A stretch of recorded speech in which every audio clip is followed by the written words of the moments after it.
Dear students, कक्षा 9th विषय सामाजिक विज्ञान, पाठ नंबर 3। पॉइंट है आपका कि लाइंगी निर्वाचन क्षेत्र कि चुनाव के उद्देश्य से देश को जिन अलग क्षेत्रों में बांट दिया जाता है उन क्षेत्रों को अपन क्या कहते हैं? निर्वाचन क्षेत्र कहते हैं। यहाँ तक आपका हो गया था। अब देखिए, एक क्षेत्र में रहने वाला मतदाता, किसी क्षेत्र विशेष में रहने वाला जो मतदाता है, अपने एक प्रतिनिधि का, अपना जो एक प्रतिनिधि है उसका चुनाव करता है। लोकसभा चुनाव के लिए, और जो लोकसभा चुनाव है उसके लिए वर्तमान में हमारे 543 जो निर्वाचन क्षेत्रों में इसको बांटा गया है। हर क्षेत्र से चुने गए प्रतिनिधि और हर क्षेत्र से जो चुना गया प्रतिनिधि है उसको हम संसद सदस्य कहते हैं। लोकतंत्र चुनाव की एक विशेषता है, वो क्या है कि हर वोट का एक बराबर मूल्य होना चाहिए। इसलिए हमारे संविधान में यह व्यवस्था की गई है कि हर चुनाव क्षेत्र में मतदाताओं की संख्या, कि हर जो चुनाव क्षेत्र है उसमें जो मतदाता है उनकी जो संख्या है काफ़ी हद तक एक समान होनी चाहिए। इसी प्रकार प्रत्येक राज्य को उसके विधानसभा की सीटों के हिसाब से, इस प्रकार से प्रत्येक राज्य को जो उसकी विधानसभा की सीटें हैं और उस विधानसभा की सीटों के हिसाब से उसको बांट देना चाहिए। इन सीटों से निर्वाचित जो प्रतिनिधि हैं और इन सीटों से जो निर्वाचित जो प्रतिनिधि चुने जाते हैं उनको अपन क्या कहते हैं? विधायक के नाम से जानते हैं, जिसको MLA, member legislative assembly.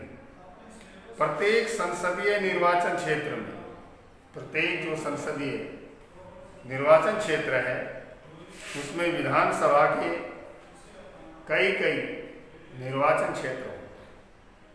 Panchayat और नगर पालिका के चुनाव में भी यही तरीका है। पंचायत के चुनाव में और नगर पालिका के चुनाव में यही तरीका अपनाया जाता है। प्रत्येक पंचायत को कई वार्डों में विभक्त किया जाता है या बांटा जाता है। जो छोटे छोटे निर्वाचन क्षेत्र हैं, प्रत्येक वार्ड से पंचायत या नगर पालिका के लिए, प्रत्येक वार्ड से जो पंचायत है या नगर पालिका है उसके लिए एक सदस्य का चुनाव किया जाता है। और कई बार निर्वाचन क्षेत्रों को सीट भी कहा जाता है, क्योंकि हर क्षेत्र संसद या विधानसभा की, जो हर क्षेत्र है, संसद है या जो विधानसभा है, उसकी एक सीट का प्रतिनिधित्व करते हैं। इसलिए हम जब ये कहते हैं कि लोक दल ने हरियाणा की 90 में से 60 सीटें जीती, तो इसका मतलब हुआ विधानसभा के 60 निर्वाचित क्षेत्रों से लोकदल 60 लोग जीत करके राज्य विधानसभा में पहुंचे। अब आता है आरक्षित निर्वाचन क्षेत्र, आरक्षण के साथ। हमारा संविधान प्रत्येक नागरिक को, जो हमारा संविधान है, प्रत्येक नागरिक को अपना प्रतिनिधि चुनने और जनप्रतिनिधि के तौर पर, और जो जनप्रतिनिधि है उसके तौर पर चुने जाने का एक अधिकार देता है। लेकिन हमारे जो संविधान निर्माता हैं उनको एक चिंता थी कि संभव है खुले चुनाव मुकाबले में, कि जो खुला चुनावी है, जो मुकाबला है, में कुछ कमज़ोर समूह या कुछ कमज़ोर समूह के लोग, जैसे ST SC, लोकसभा और विधानसभा में पहुंच नहीं पाए। संभव है कि चुनाव लड़ने और जीतने लायक, कि यह संभव है कि चुनाव लड़ने लायक या जीतने लायक जरूरी संसाधन, शिक्षा और संपर्क उनके पास होने ही चाहिए या हो ही नहीं।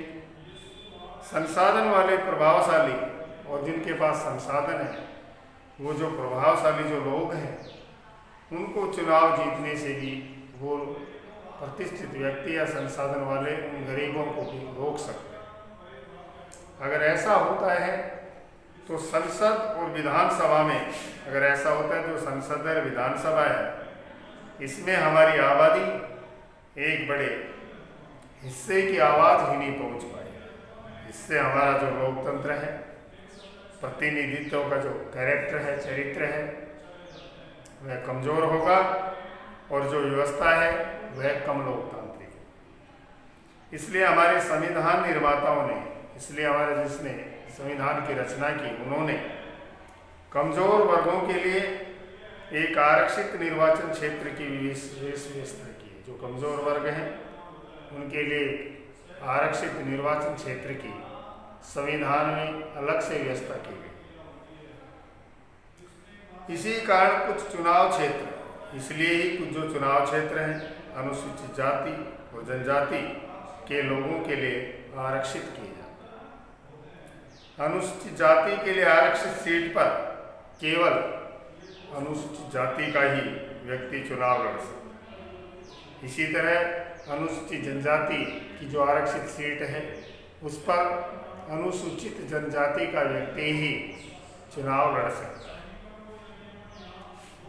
अपनी अभी जो लोकसभा की 84 सीटें अनुसूचित जातियों के लिए और 47 सीटें अनुसूचित जनजातियों के लिए आरक्षित हैं। तो लोकसभा की 84 सीटें अनुसूचित जातियों के लिए और 47 सीटें जनजाति के लिए आरक्षित। 26 जनवरी 2019 को यह स्थिति कि ये सीटें पूरी आबादी में, कि ये जो सीटें हैं पूरी आबादी में इन समूह के हिस्से के अनुपात में है। इस प्रकार अनुसूचित जातियों और जनजातियों के लिए जो आरक्षित जो सीटें हैं ST SC के लिए, किसी एक अन्य समूह के उचित हिस्से में से कुछ नहीं लेती है। उनमें किसी प्रकार का कोई डिस्टर्बेंस नहीं होता। कमजोर समूह के लिए आरक्षण की व्यवस्था, जो कमजोर समूह है इनके लिए जो आरक्षण का प्रावधान है, ये जो सिस्टम है बाद में जिला और स्थानीय स्तर पर भी यह लागू किया गया। अनेक शहरों में अब ग्रामीण पंचायत और शहरी नगर पालिका और नगर निगम स्थानीय निकायों में अन्य पिछड़े वर्गों के लिए स्थानीय जो निकाय हैं उनमें जो अन्य जो पिछड़े वर्ग हैं उनके लिए यह आरक्षण लागू हो गया है। पर हर राज्य में, मगर जो हर राज्य है उसमें आरक्षित सीट, जो आरक्षित के हिसाब से जो सीटें उनका अनुपात अलग अलग है।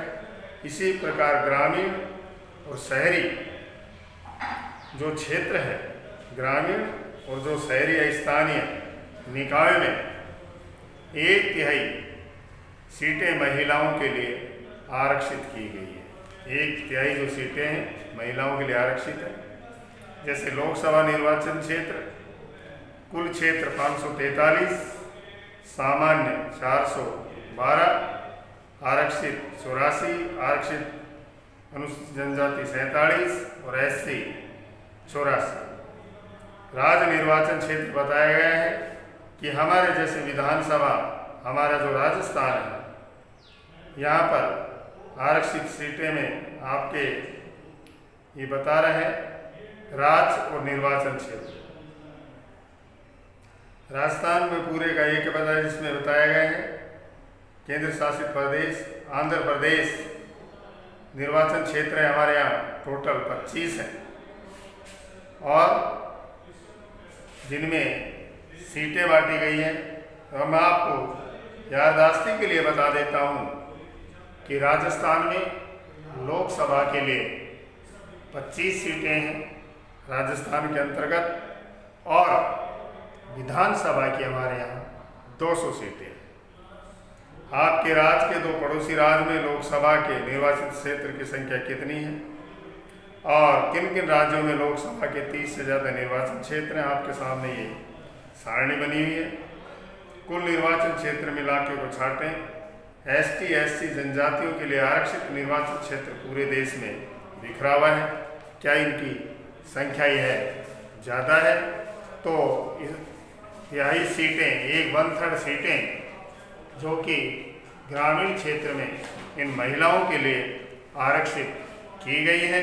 आज के लिए आपका इतना ही, और कल आपका नेक्स्ट टॉपिक होगा, वो होगा मतदाता सूची।